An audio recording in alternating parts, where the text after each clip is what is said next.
From the University at Buffalo School of Social Work, welcome to the In Social Work podcast. I'm Peter Sabota. It's good as usual to have you along, everybody.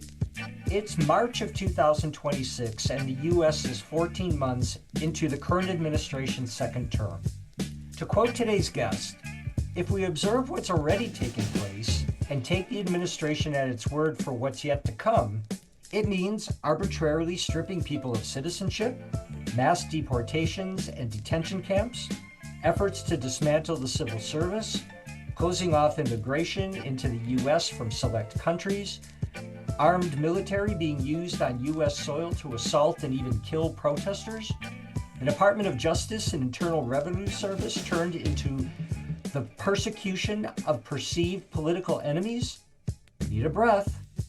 A withdrawal from NATO, the World Health Organization, and the Paris Climate Accords, the end or scaling back of support for Ukraine's defense against Russian invasion, new bombing of Iran, tariffs that will likely have national and international inflationary effects, anti-science cranks leading public health agencies, a possible end to investments in renewable energy, and attacks on gender-conforming people of all kinds. They've even mused about seizing the Panama Canal, annexing Canada and Greenland. Whew. These tactics and activities are typically associated with authoritarian leaders to weaken democratic institutions, spread disinformation, scapegoat vulnerable communities, stoke violence, weaponize fear, and rewrite or even erase history. Our guest today, Dr. Stephen Pimpare, asks, why should social workers see rising authoritarianism as their issue? Well, for starters, the CSWE educational policy and accreditation standards include, amongst others, that social workers achieve competency with demonstrating ethical and professional behavior, advance human rights and social, racial, economic, and environmental justice, engage anti-racism, diversity, equity, and inclusion in practice, and engage in policy practice. And our ethics remind us of our responsibility to the broader society. Dr. Pimpare will provide context and definitions, explain the complicity versus courage question in the profession, address the educational and professional readiness to counter rising authority, and finally, the risks inherent and what meaningful social work resistance would look like. Stephen Pimpare, PhD, is Professor of Public Policy and Director of the Master of Public Policy program at the Vermont Law and Graduate School. Dr. Stephen Pimpare, hi, and welcome back to In Social Work. It's nice to see you again. Thank you. Likewise, Peter. Yeah, fantastic. So you and I recorded a podcast back in 2022. I think the title was pretty close, Politics and Social Work, I think it was, or Politics for Social Workers. And back then you were pretty much, it was a call to action about the opportunities that were present in the political and social environment for social workers, to back then. And, to make progress towards structural change and social action. Oh, those seem like innocent times. Today is March 6th, 2026, on the day of our recording. And Donald Trump is once again the president of the United States. And I don't really want to spend our time kind of figuring out how he was elected again, but more so now, what can be done, that he is actually, turning out to be even more radical and authoritarian than many feared he might be when he actually got elected. So your article, Social Work Under Rising Authoritarianism in the United States, kind of struck me as a lot more urgent than our last discussion. And you argue that the U.S. Political context is really now authoritarianism. So when you, Steve, talk about rising authoritarianism in the United States, again, for you, what does that mean? Why do you believe that? What's going on? So I guess the first thing to point out is that I actually started drafting that article prior to the outcome of the 2024 election, operating on the assumption of a Harris victory. but that article Oh, was very much about we cannot close our eyes to the fact that we inhabit this incredibly precarious moment yeah. in the history of the Republic. And even with a Harris victory, there is urgent work to do because absent fundamental reform, we will always be a single election away from something that looks like an authoritarian regime. It turns out we were unable to use that moment to bide our time and to make up for what I would argue are the profound failures of the Biden administration to recognize the threats to democratic systems themselves and to act in the kind of aggressive fashion that I thought we needed to be acting in order to prevent someone like Trump coming to power again. So that's sort of thing one. I think that context is really important to my thinking because Hmm. Trump, in my mind, is not the cause of problems. He is a symptom of a long line of urgent problems that we have failed to address for, pick your starting point for the entirety of the history of the Republic or for the last 40 years. One way or another, this threat has been coming and has been building. And without understanding some of that history that got us here, I think it's hard to think critically about how we find our way out of it. I also thought, our election wasn't an aberration either, because this pretty much this kind of right-wing All over the thing went world. on. Yeah, I mean, across anyway. So Yeah. it's I think that's important in the context. And the other bit of the context is right. We've got post-COVID backlash happening all over the world, Yeah. incumbents all over the world as inflation was spiking, less in the United States than it was in most other countries. But nonetheless, you see a similar pattern all around the world, and that is incumbents lost in 2024. The other thing that I think is useful just to point out to people, more people didn't vote than either voted for Harris or Trump. And I think that's useful as we try to wrap our heads around, how did we get here? How do we wind up electing this kind of individual? Well, we didn't. A very small subset of the population did, and in part because they were lied to, and because of fractured and polluted information environment, those lies wound up having purchase. So I want to go back to the actual question you first asked me, which is why is it that I am thinking about this moment as authoritarian?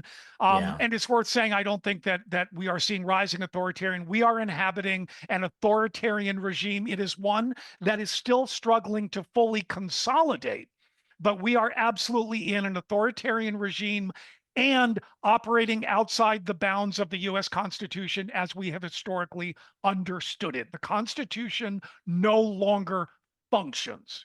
And I think that ugly hard truth is one of those things we need to wrap our heads around as we think about how we get out of it. So some of the pushback that I get when I talk with people is, hey, you know what? This is just kind of, we've seen this before. This is familiar partisanship, No, polarization based, and you're not buying that at no, all. absolutely not. No. Absolutely Okay. not. I mean, let's start right. And we have a long history of people in the United States, of course, lots of other places in the world as well, but a long history of people in positions of political power abusing that power, using it in ways that are not in the interests of the nation, or particularly using it in ways that single out for harm particular and vulnerable groups of people, right? That's a very old history, right? What we haven't historically seen, unless maybe we think about the slave power in the South at its peak, armed, masked agents of the state moving through American cities and shooting dead American citizens who are engaged in acts of legal protest. Over the course of an ordinary year in recent history, right, police officers and other armed agents of the state kill about 1,000 people a year, right? So all of that context, I think, becomes really useful and important. This is different, right? We've got a president who in many respects is increasing, not even pretending to be bound by law, right? If we think all the way back to early 2025 and the operations of Elon Musk and Doge, who violated an almost endless parade of existing laws enacted by Congress and constitutional provisions, and literally just started zeroing out budgets of agencies created by Congress in a way that, to the best of my knowledge, no other president has tried to do in the past. The last one was Nixon, who made some efforts not to spend money that Congress said that he could spend. The Supreme Court stepped in, he lost the case, he wound up spending the money. This administration doesn't care. As part of that, sort of taking an axe to agencies that the administration did not like for ideological reasons. They pretended that they were engaged in acts of budget cutting. They did not save any money, in fact, increased money, right? Look at just the dismantling of the U.S. Agency for International Development, right? This is an agency created in the wake of World War II, in part of what we call U.S. soft powers, a way for us, in fact, to have power and influence political and economic around the globe by doing good things, right? Estimates are that over the life of USAID prior to last year, that agency saved somewhere in the order of 90 million lives globally. Since its dismantling, reliable estimates are that over 700,000 people have died just in the last year because of the absence of the work that USAID used to do, right? And the projections are we are looking at millions of dead by 2030 as a consequence just of the work that this administration unilaterally took upon itself to dismantle an agency. They are losing all along the line in court. By the time courts catch up, it's all too late. Exactly. And it's a great, I don't remember who coined the phrase authoritarian playbook, but if you're aware of it, it's like it's their marching orders. It That's right. is, I mean, including the attacks on higher education and Universities, media, law firms, yeah, judges, yeah, yeah. nonprofits, unions, oversight and regulatory bodies, protesters, opposition party lead, comedians, right? This is incredibly familiar if you are even minimally aware of the rise of authoritarian regimes in other countries. One of the very first things you do is you attack the media, you attack universities, you attack the Yeah. courts, and you attack the ability of lawyers and others who would fight back to be able to do that without fear of reprisal. And in this case, reprisal means if we feel like it, we will either shoot you dead or we will haul you off to a foreign torture prison or to one of the massive concentration camps that we are building around the country.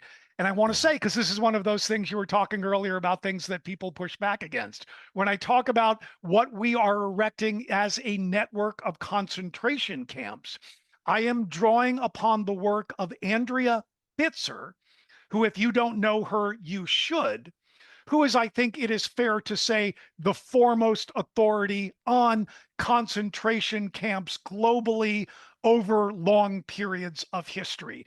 And Pitzer is perfectly comfortable describing what it is that we are doing as erecting a network of concentration camps that operate outside what we understand to be the law. It's a way of disappearing people. We are disappearing people. Yeah. And let's not forget part of the playbook then is rewriting the history Yep. after you've done all this. So, Yeah. Well, it's all the anti-DEI stuff and the yep. legislation about what you're allowed to say and what you're not to say. The Parks Service ripping out placards in all of our national parks that talk about the history of Native Americans, the history of African Americans, the history of women, right? If you are not white and male and straight identified, then they do not recognize you as someone who not only is part of our past and the creation of the nation, but you are not someone they recognize as having rights in this present moment. And I don't think I am being hyperbolic. I know it. This is one of those moments, right? When to describe in plain, clear language what is happening makes you sound like a madman. I can't believe I'm going to ask this question, but if we kind of narrow the focus to, you know, social work under rising authoritarianism in the United States, why should social workers see this as their issue?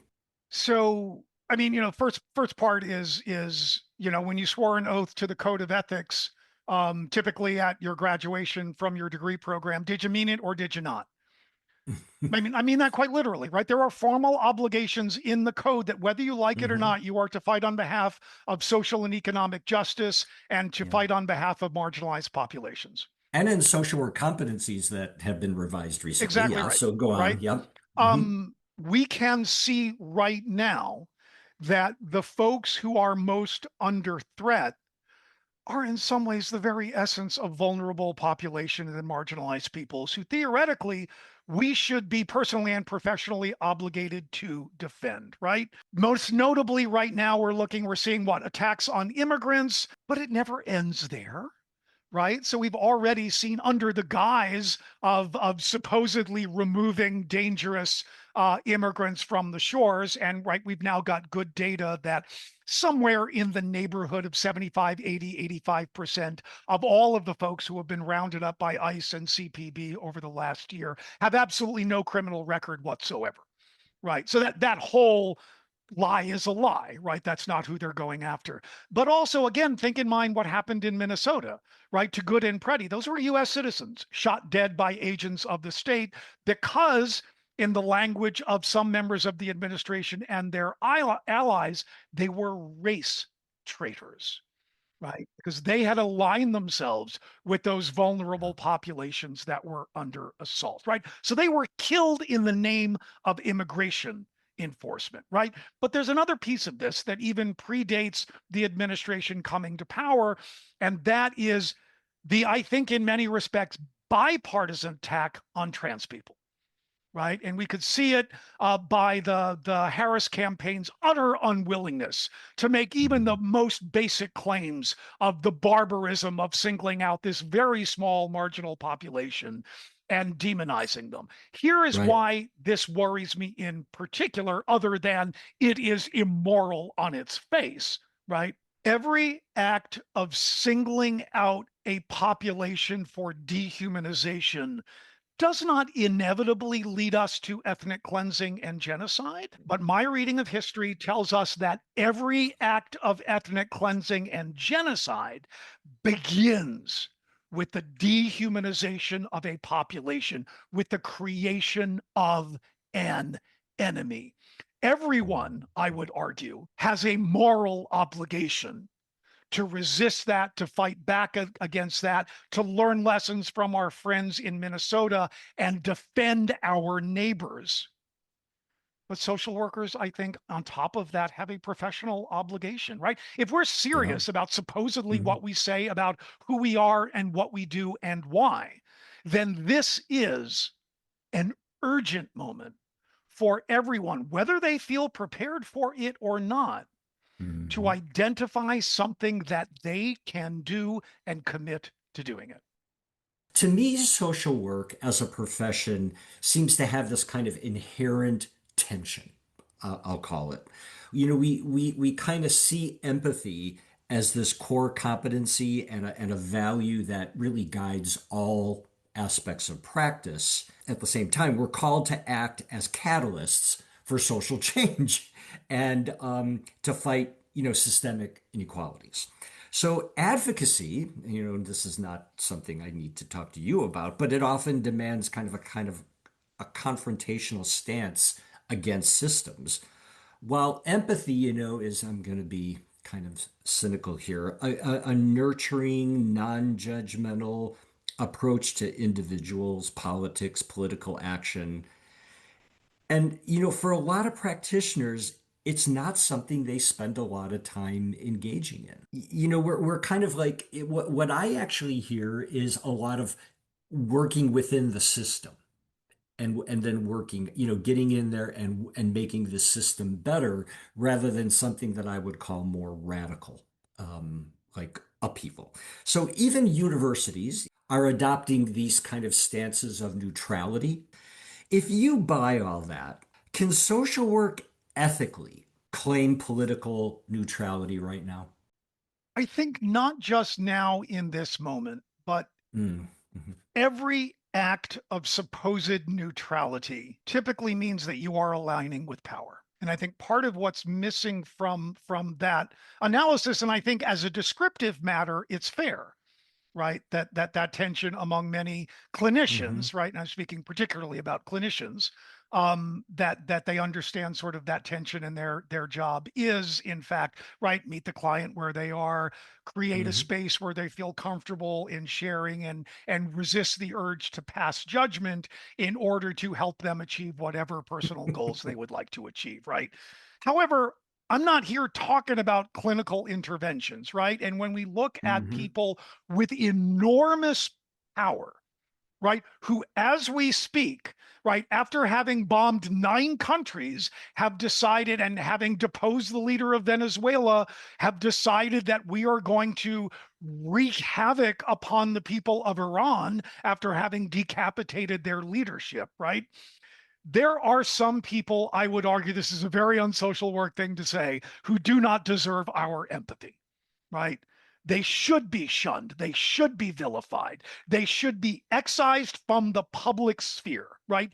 Just as after the end of World War II, Germany engaged in a project of denazification, Mhm. right? To literally remove them from power in every way possible and literally make laws that would limit their ability to rise again. They're trying now through the AFD party, right? But nonetheless, that strategy worked pretty well for a number of decades, right? Absolutely. We need to be thinking, right, should we survive this moment, right? And not all of us will. It is worth Mhm. noting, right? Mhm. Especially those who are most vulnerable. We need to be thinking about what does the project of demagification look like, right? Mm. How do Mhm. we resist the urge to feel sympathetic, right? I mean, again, very unsocial worker. I feel absolutely no empathy or sympathy for someone like Stephen Miller. He's an absolute monster who is using the power that he has to wreak havoc upon vulnerable and marginalized people. And to suggest that we should be neutral looking at that kind of power imbalance strikes me as its own kind of immoral act. It is not hard, it seems to me, under those circumstances, to pick a side. Well, I think, historically, to just name a few, people like Saul Alinsky, Paul Cavell, Leslie Margolin, and John McKnight, who I think is a sociologist, they've argued that, social workers are actually, in the end, more often agents of social control than agents of change and liberation. So, how does that really set us up for resisting authoritarianism? Um, How did we lose our way? Stephen, tell us. Well, I think the open question is whether we ever found our way as a profession, right? We tell Well, that's ourselves fair. all kinds of stories Yeah, yeah. about who we are and where we come from, and right, we're always not to pick on them, but at the Hunter College School of Social Work, you walk in the lobby and there's this great big giant mural of Jane Addams, right? Right. Most Yeah. schools of social work, first of all, don't actually think seriously about the kind of work that she did, right, Hmm. in those low income immigrant communities in the late 19th century. And the curriculum in most schools tends not to reflect that understanding of social work. And it is worth reminding folks that Adams was drummed out of the profession and public life because of her opposition to World War One, right? So there's this Yeah. rhetorical celebration of the Hmm. folks who were genuine radicals. But when you look at the curriculum and the national organizations and the systems of power within the profession, they're conservative. They're conservative with a small c, right? They're cautious. They are Yeah. uncomfortable with the notion that they should be engaged in political work, which I get because it's harder and it's messier and it's more complicated. Let's hang out there if you don't mind. Yeah, Sure, I'm sorry to interrupt you, but let's just I'm just what I heard is that you think we're overly risk averse. Is that fair? 100%. Yeah, okay. So let's just drill down a tiny bit here if I could. Um, what do you think social workers in the most practical terms, what are we actually risking if we speak out?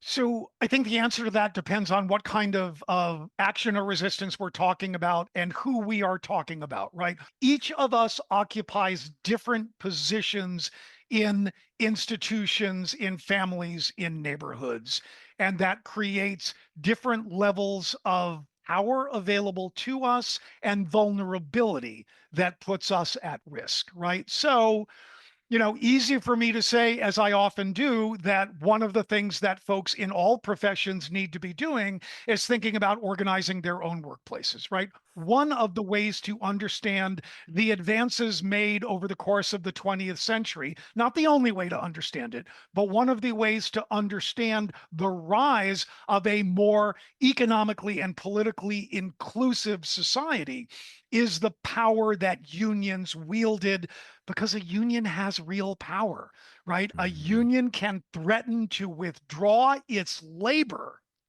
and limit the ability of those institutions to function more effectively than any of us individually can exert that kind of power and authority. Now, we live in a world under Democrats and Republicans alike in which national labor laws aren't so great. They're not enforced so well. You are absolutely making yourself vulnerable if you Yeah, are doing work in your workplace to organize a union. If you're a lone parent, barely making by, you don't have lots of other alternatives for employment, and your job would be put genuinely at risk, you need to think about that. I am not suggesting for a of moment course. that Yeah. everyone route out into the world and be as aggressively active and engaged as they can. I am suggesting that most people have more opportunities to exert the power they have than they do, and they don't think critically about it because it's hard, because it's exhausting, because it's Mhm. scary. And I get It's the long game. all of Hmm. that. Hmm. But we are living in a moment where, to repeat myself, the administration, having been given another $75 billion with a B for ICE and CPB, they are building a network of concentration camps largely funneled off to for profit private providers. Just as it works with our prison systems, right? You think those beds are going to go empty if those contractors are being paid per person, right? They're going to run out of people who they identify as immigrants and start sweeping up others. And again, that sounds hysterical, right? Yeah. I would just It's what we're simply doing. say it's what we're doing. It is literally what we're Yeah. doing, Hmm. right? Yeah. Yeah, I think, somebody like to just go back to, some of the stuff I've read about Cavell and even Alinsky in terms of organizing is that when they're critical of social work, they say they ask us to think about, hey, are you spending all of your time trying to get your clients ahead, or are you helping them get together into communities of, let's face it, what we're talking about is power. As Yep. much about we're talking about empathy, we're talking about the ethical and maybe even radical use of power. And part of what I wonder, I'd be interested in your thoughts on this. Does the fact that we and a lot of the places where social workers work are kind of embedded in mostly state systems like child welfare and kind of policing relationships, benefit administration, that kind of stuff, public universities, do you think we're kind of structurally held back from resisting shifts because it puts us face to face with essentially withdrawing services from people who we went to work at those places to serve. And this is another place where maybe just sort of thinking about power relations is important, right? Because you think any one of those, sort of public welfare, supposed public welfare bureaucracies, right?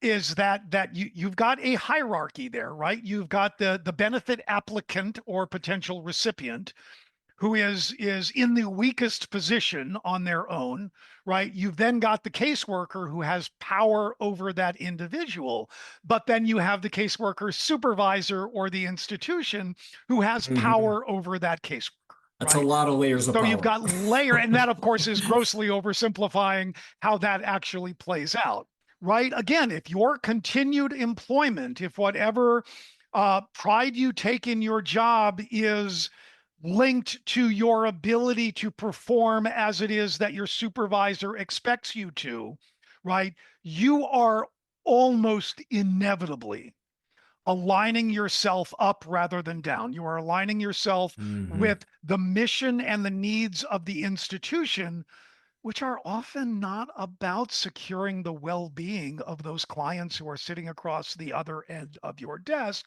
but about distributing, right, very paltry aid to very large numbers of people in the most Hmm. efficient manner possible, right? And we can see Yeah. this playing out, particularly post-welfare reform in the 1990s, as these systems are operating around the country.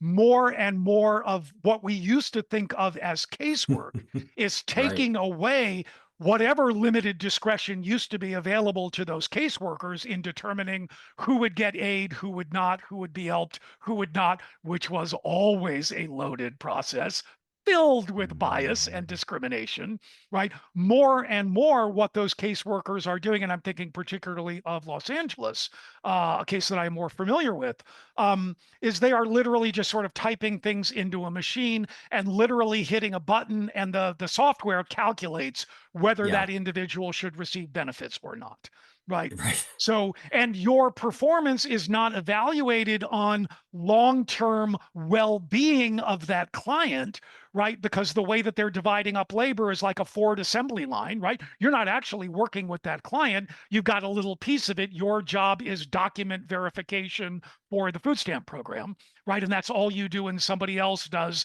other documentation for participating in work readiness programs, yada, yada, yada.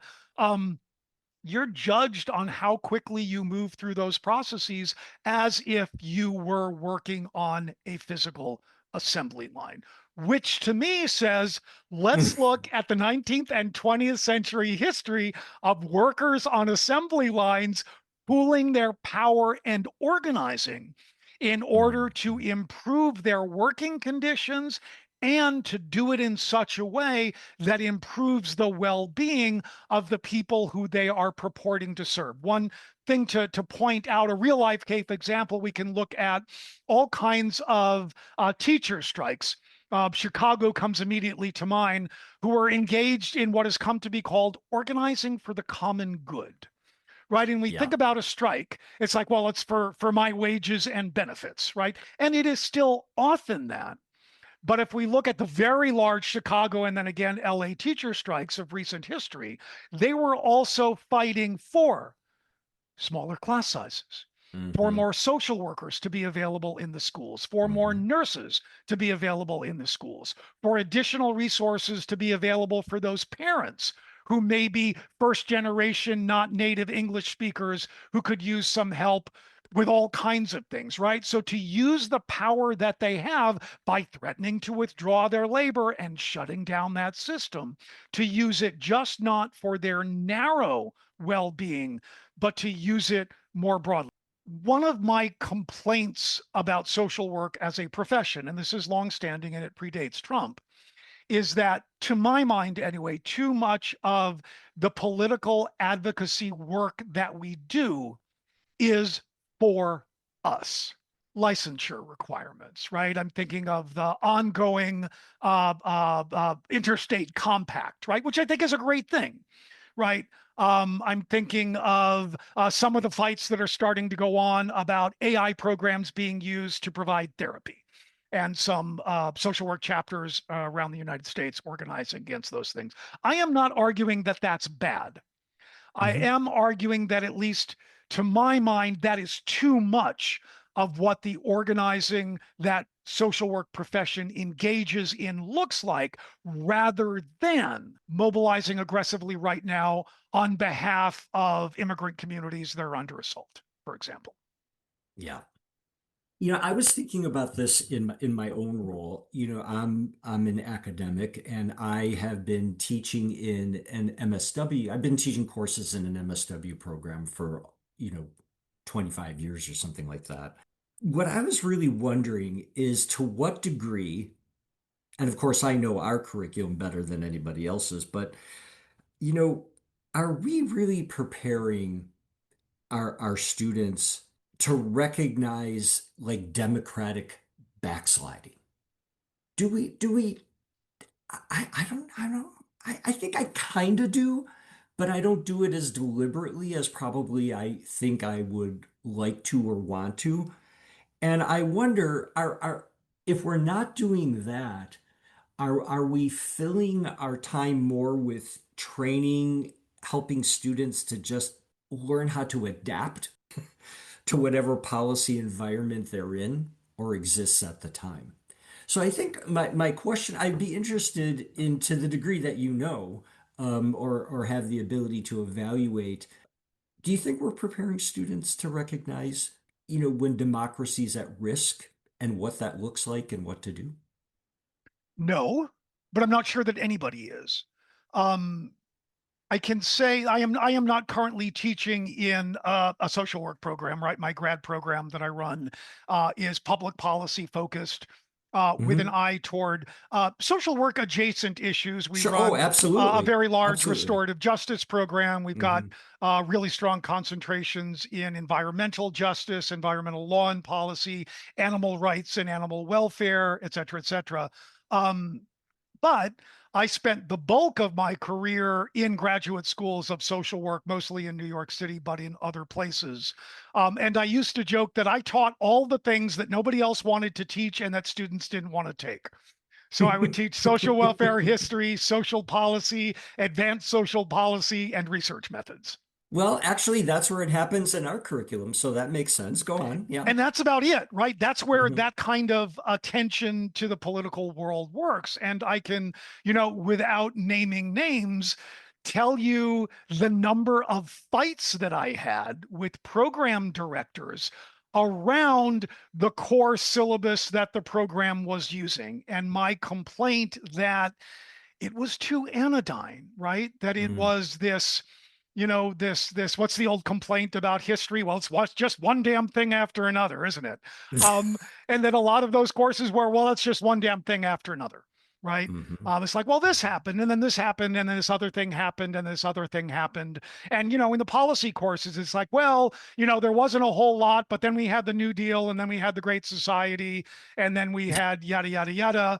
And social work did a better job earlier than a lot of other professions in Hmm. expanding that history beyond sort of the top down great man version of that, right? I think fair to Hmm. say social work Hmm. was earlier to include Native perspectives and African American perspectives and women's perspectives and immigrant perspectives and LGBTQ perspectives and so on.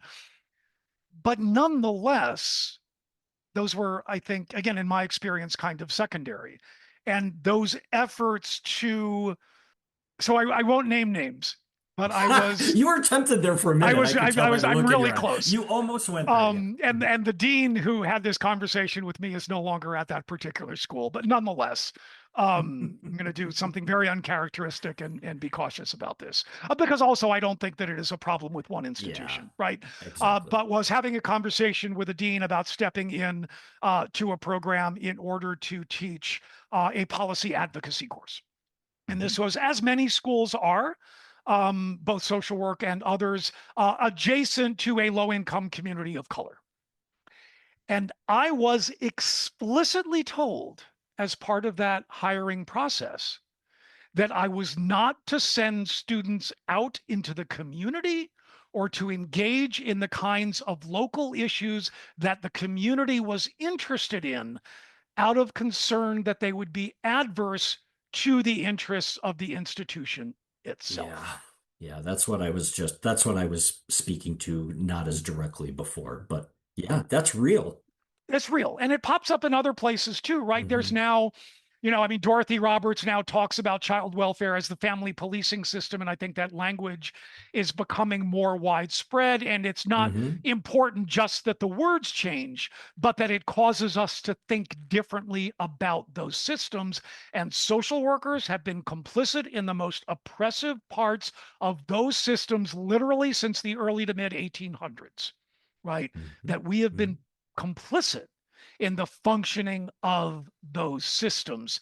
And one of the arguments I make in the article that you referenced is that perhaps we should learn a lesson from 12-step programs that urge people to undertake a fearless, what is it, fearless and Moral something more inventory. moral Yeah. inventory, Yeah. right? To just sort of take a moment and think about where are you positioned in systems of power and hierarchy in your own life and in your own professional life, Hmm. right? What are the Hmm. spaces that are available to you in order to improve well-being, in order to improve people's lives? And what are you doing or not doing to take advantage of that potential power you have, right? Organizers talk about it often as activating power, right? And Hmm. ultimately that has to be Hmm. collective, going back to an earlier part of the conversation, right? There's only so much Hmm. any of us individually can do, but boy howdy, when we all start to work together in common cause toward a common goal, I would Hmm. argue that that kind of dissensus politics is what Piven and Clower would call it, right? That disruptive Yeah. politics, that making noise, that causing good trouble, as John Lewis used to refer to it, right? Yep. That kind, all that stuff that makes us squidgy and uncomfortable.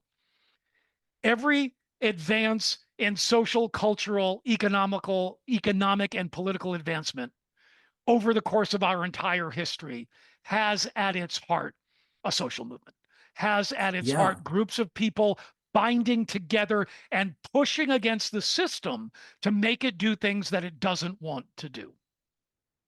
And just to add to that, I think when I think about my own professional and even personal experiences, the other thing that happens is when you take small steps is that I always met like-minded people who I didn't know existed. 100%. Yeah. And that's that's the whole social capital, political capital idea. And but it's true. You find people who are there, but you just can't find them. You don't know where they are. And there Yeah. has never been a more urgent moment for us to Mhm. find our people, right? Yeah. This is one Find of our the people. That's a arguments good phrase. for Yeah. showing up at a protest, right? Not just because it really does matter and numbers Hmm. really do matter, right? Um, Hmm. but also those are, I mean, I know that I'm here in New York City, and I've been to all the ones that I have been able to get to.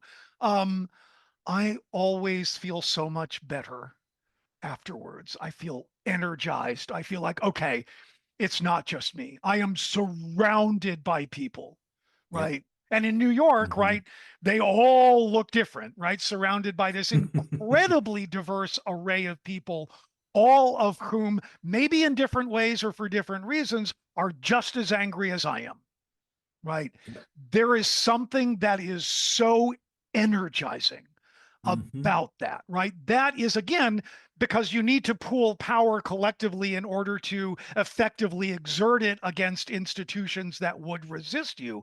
But you also need to do it because there is joy to be found in doing work that matters with other people. Absolutely. All right. So we're no longer afraid of what's going to happen. It's here. Yep. And you've made that abundantly clear. So then the question becomes, so what can we do? And I think that's where a lot of social workers, students, practitioners, and even academics go, it's too much. It's Yeah. too big. It's too fast. The process makes it impossible to overturn. You know all the excuses. Yep. So What I want to do is spend the remaining time we have in getting as practical as possible. And I know you have some ideas about this. So when it comes to social workers and rising authoritarianism, what can we do as a profession, a big thing, and also as individual people? So let me start by saying that it is overwhelming. You're not imagining it, right? That's real, right? But, and this gives me some bizarre comfort, that's the point, right? Going back years now, Steve Bannon, who some of you I hope are familiar with, he's, as we make a catalog of monsters, he's right toward the top of Do that we have to list, admit it? Okay. right? But has been arguing for a number of years, and he is engaged in trying to foment a global rise of right-wing authoritarianism, Hmm. but argued that as a matter of strategy, it's what he calls muzzle velocity. Right. So if you are engaged in doing 7 illegal things every day, the opposition can't pay attention to all of them. They can't resist all of them. They can't fight back against all of them. So maybe you will get away with 3 or 4 of them and you'll lose ground on the others. But the next day you do an additional 7 illegal things, right? So if it feels like, heaven forbid turning on the news, and you should never turn on television in order to get information about politics. They are not interested in educating you. They want to sell you stuff. And it's really important, right? Turn off your TV for political news. But if you found sources that you trust and you feel as if it is impossible to keep up, that's because it is. Right. And this is literally my full-time job, right? Is paying attention to this stuff. I'm the person at my institution is supposed to have all of the answers to what just happened in the Texas Senate primary this week and how do we think about that, right? I'm supposed to know all the stuff. It's overwhelming. Hmm. I am professionally obligated to pay attention to all the stuff. Most of you listening are not. Hmm. You are not. So the first thing I would say is think about what your strategy is, right? If you find that the news makes you stressed and anxious and overwhelmed and frustrated and powerless, use your clinical skills. What would you tell a client who is confronting that? Right? Don't do it, man. Right? I know, I've got, friends who have sort of shut off stuff completely. I've got others who set aside a time and they turn in once a week to get caught up on the news. I've got others who like set aside a time early in the day to get caught up, right? Think about whether maybe you want to manage that yourselves, right? So first thing is you don't have to pay attention to everything, right? Because you being stressed by doom scrolling, right? That's not going to help anybody, right? Least of all you. You don't have to do everything either, but you have to do something, Yeah. right? And I would say it doesn't ultimately matter what that is. Pick a thing that matters to you, pick an act that you care about, pick a group that you care about, pick a community that you care about, and think Hmm. about what is it that you can do? What kind of skills do you have that might be useful to the kind of work that I promise you is already going on in those spaces, right? And I think this is Yep. really important, not to show up thinking that you have answers or that you're going to take control, right? But to Hmm. show up recognizing that there is probably lots of work that has been going on for years in those spaces. Show up being willing to learn and then to think about how it is that you can Hmm. contribute and how to make that part of your routine. It's a thing that you do, and it can be super simple, right? If you've got a community fridge in the neighborhood, right? If you're cooking on the weekend for the family, right?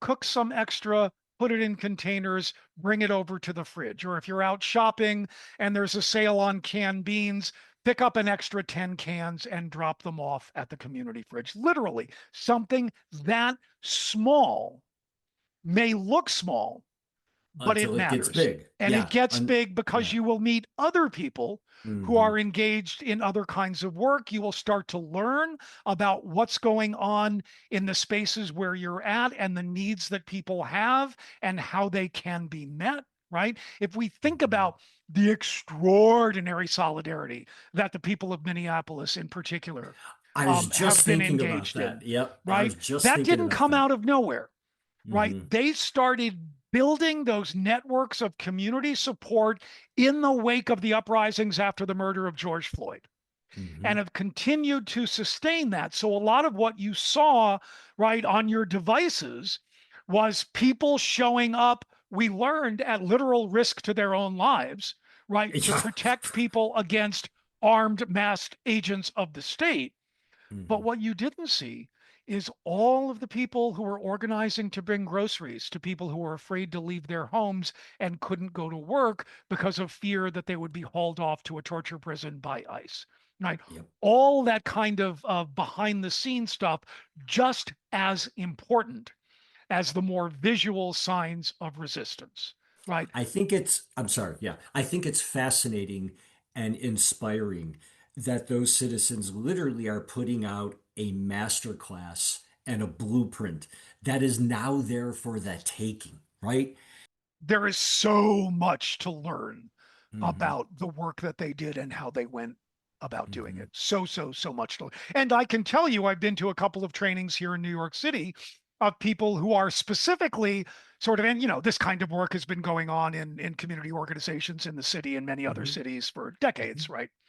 Decades and decades and decades, but are adjusting how they think about effective intervention and resistance and defense of vulnerable populations. They're adjusting those scripts based on what it is that they have learned by watching what the people in Minneapolis are doing. It is absolutely Hmm. extraordinary. And it's one of those things. And, going back to sort of this empathy question, um, and maybe this makes me, I don't think it makes me naive, but it's not a thing that I'm usually prone to saying out loud. I think most people are decent. I I think agree. most people care about other people. I think most people do not want to be moral monsters. I think most people, if they can find ways to be in community with others and to be helpful to other people, right? That, I mean, apart from just the objective good that that does, Yeah. right? That makes us feel better. Yeah, I think a lot of us are kind of hardwired for that. And the other thing I wanted to mention while you were talking, what hit me is a lot of this resistance, if you will, or this action. It doesn't have to look like outright resistance. It's, like you said, the small things.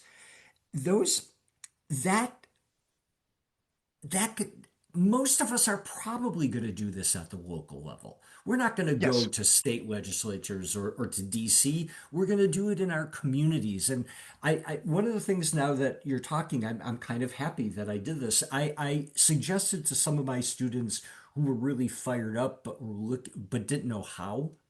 I recommended, if they want to influence their community, run for the library board or the school board, because man, those are the heartbeats. I mean, Zoning that's board, that's right? yeah, exactly, exactly. So yeah, so go on. I and want. and there are lots of particularly sort of smaller towns that are literally begging people to run for those offices, right?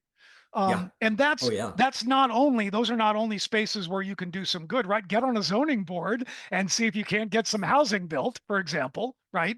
Um, but that's also right, and this is again, right, sort of the rise of the radical right did not happen overnight. They started seriously organizing in the early 1970s. I sort of mark it as the Hmm. founding of the Heritage Foundation in Hmm. 1973, but they have been building power for 50 years, give or take. And part of how they did it was getting people to run for school board, right? And figuring out what that was Hmm. and taking over school boards and doing an enormous load of harm, right, to the Hmm. educational project and the students in those schools. But then Absolutely. take that and say, great, you've figured out this. Now maybe you'll go for a state assembly seat, right? And to sort of build a cadre of people who have been trained up through the ranks so that they can eventually land in those national policymaking positions, right? but you sort of think about, right, building knowledge as well as building power. And again, going back to community organizing work, always being done most effectively with other people. I would argue too that all political advocacy work is done with other people, right? It is building coalitions. It is thinking strategically together about where are those spaces, even if they are limited. All politics has not ended in this moment, right? There are still spaces, more of them at the local and state level than at the national level now, probably. Not probably, yes. But there are still spaces where if you work with other people and think strategically, you can effect change.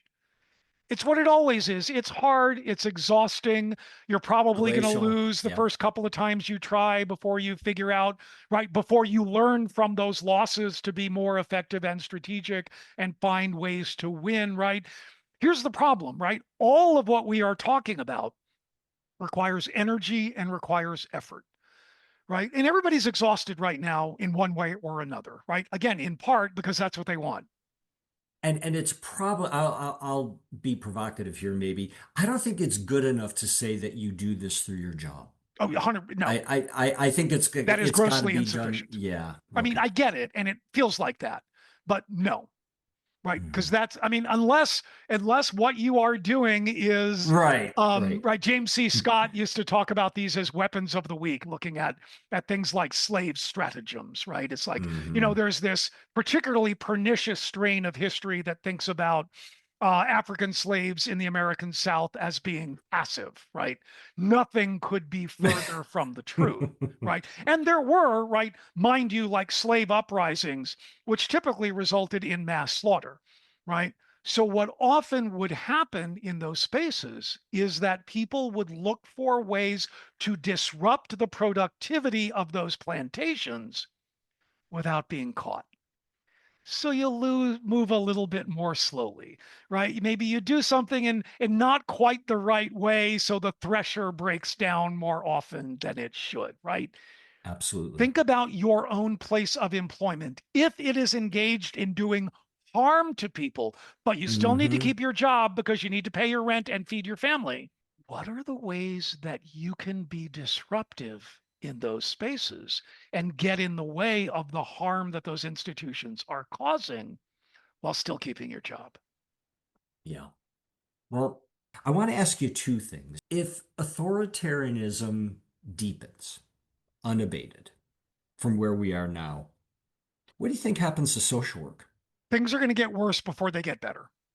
And I think it is useful for us to keep that in mind. It does us no good to put blinders on and act as if somehow magically things will be fine. Things will not be fine, certainly if we don't all find ways to act. But I think even if we all start to find ways to act, I think there's all kinds of reasons to believe things will get worse before they get better, right? Hmm. I guess And for social work? for everybody, For everybody, for yeah. everybody. How about this? If social work, the profession, and us individual social workers, if we fail to confront authoritarianism, what do you think history will say about us at that point? Well, nothing good, right? I mean, this again, this is going back to where we more or less started, right? It's like I think we all have an obligation just as humans and as citizens to look for ways to defend people who are particularly vulnerable and are under assault by the government itself, right? Mhm. Social work has, I think, a particular obligation to be engaged in that kind of work, each of us individually. But this is one of those spaces where and there are no shortages of complaints about the National Association of Social Workers along a host of dimensions, or CSWE for that matter, right? Yeah. Although I think a little bit less dysfunctional than the NSW has been of late. If we operate on the assumption that there is some potential moral authority that social work as a profession can draw on, and I am willing to contemplate that as a hypothesis, then it is an absolute dereliction of duty not to use that in whatever ways we see possible. It doesn't mean, right, a press release, right? We need to be thinking in a much more sophisticated fashion, again, about what kind of power we have, where that power resides, and how to most effectively exert it. Maybe it's with building coalitions, right? Maybe it's, again, in a different world with different people leading these institutions. We get, the NASW and the American Psychological Association, and maybe, I don't even know, the American Sociological Association, to work together and think about strategically. And again, I don't know, fill in your own blank, right? Maybe it's you start to think about building toward a national strike of social work instructors to try to draw attention to the issue. So we've got this incredibly fractured and polluted information environment, which is always an authoritarian's best friend. So part of the challenge is, how do we capture attention? How do we Absolutely. draw people's attention to those issues and those populations that we care about, and then use that attention to try to make things better, and to not act as if we need to make all the things better in all the ways. We're going to pick a thing, we're going to focus our attention there, we're going to make that a little bit better. And then if we succeed, we're going to find something else, we're going to focus our attention there and try to make that thing a little bit better too. And that's, I think, part of the challenge here when faced with, literally, I would argue, an existential crisis in 1,000 different ways, is to not then think, well, then I too need to be thinking, right, on the grand scale and existentially. It's Exactly. no, Yeah. think about the way a coral reef gets built, right? Little tiny bits of coral over long periods of time eventually creates this immovable, powerful Barrier. structure. Yeah. I think the theme for me today has really been centered around two words: obligation and opportunities. Lots of both. Final word for you, Stephen? So I argued earlier that we have to recognize that we are operating outside the bounds of the US Constitution as we have come to understand it. And I genuinely believe that. And I think that that is step one in understanding how we think about what we do about it, right? That is terrifying, right? But what that also means is that creates this enormous opportunity to think about what kind of world we want to build, right? I would argue that the United States Constitution has failed us right from the start. It has been a disaster. It is fundamentally undemocratic in 1,000 different ways, right? And at the best, we have had something that we might want to refer to as a democratic political system from 1965 until, let's say, last year, right? The enactment of the Voting Rights Act, right? We're a really young democracy, right? And part of the reason that we are still not fully democratic and sliding farther and farther away from that is that the basic political institutions themselves were expressly designed to limit our collective ability to represent ourselves, right? Don't take my word for it, take James Madison's words. What that means is that we can engage in an act of extraordinary and profound imagination. What is the world that we want to see? What does a genuinely democratic representative system look like? What kind of role can we all play in that? What kind of role does money play in our political system? And how do we restore some relative equity among population groups? How do we take ourselves out of the lead for incarceration or violence or gun deaths or, right, high infant mortality and high poverty, right? These are things that were true long before Trump.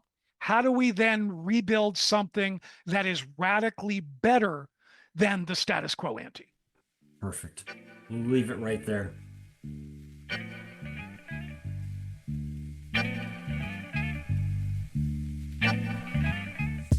Thanks again to our guest, Stephen Compare, for joining us. The Hopeful in Social Work podcast team is Steve Sturman, our web and tech guru, Ryan Trofe, our GA production assistant, content and guest coordinator. Say hi, Ryan. Hello. And I'm Peter Sabota. We'll see you next time, everybody.